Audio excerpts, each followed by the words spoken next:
Hello students, अब हम करेंगे डिसोल्यूशन असाइनमेंट का क्वेश्चन नंबर 8। तो देखिए क्वेश्चन 8 में क्या लिखा है।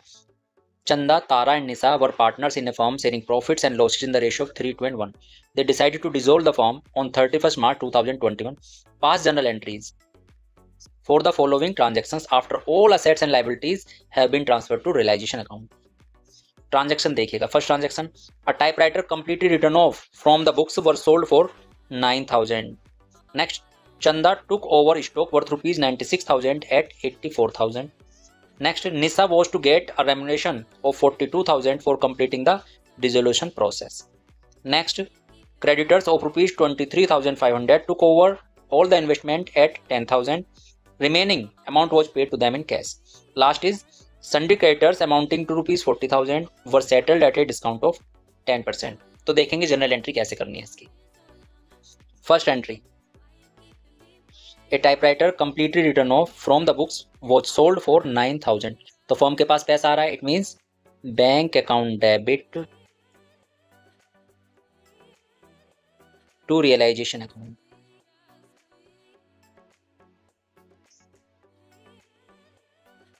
कितना अमाउंट आएगा? 9,000 rupees.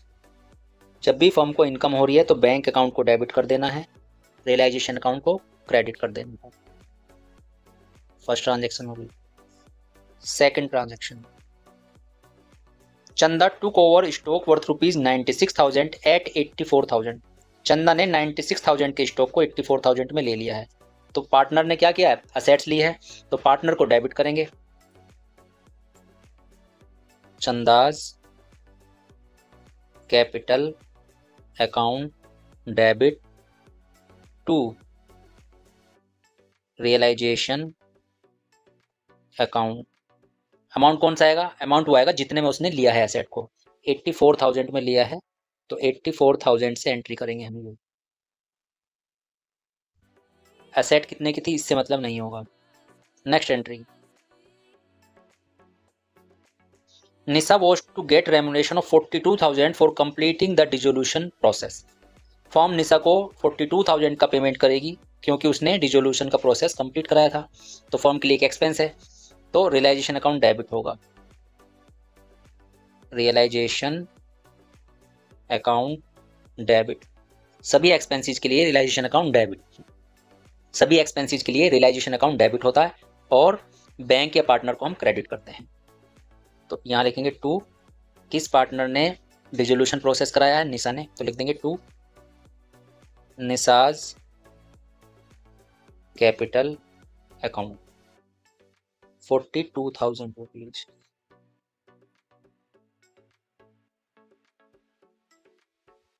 Fourth transaction,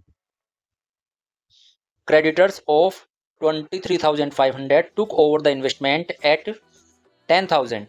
remaining amount was paid to them in cash।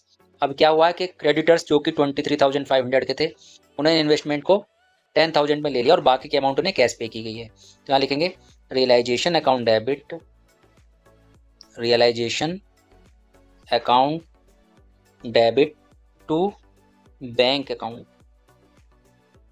ये जो पार्टनर ने इन्वेस्टमेंट लिए हैं इसकी कोई एंट्री नहीं होगी। रिमेनिंग अमाउंट की हम एंट्री करेंगे। 23,500 से 10,000 लेस कर देंगे, 13,500 की एंट्री करेंगे। तो याद रखना है, किसी लाइबिलिटी से किसी असेट का अगर सेटलमेंट होता है या किसी असेट से किसी लाइबिलिटी का सेटलमेंट होता है तो हम उसकी एंट्री नहीं करते हैं।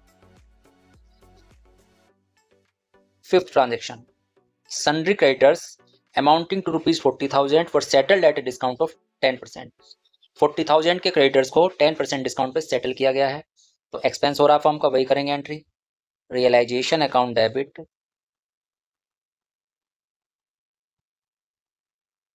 To bank account. अमाउंट कितना आएगा? अमाउंट आएगा 40,000 को 10% कम करके 36,000 रुपीज। तो इस तरह से ये क्वेश्चन भी आपका कंप्लीट होता है।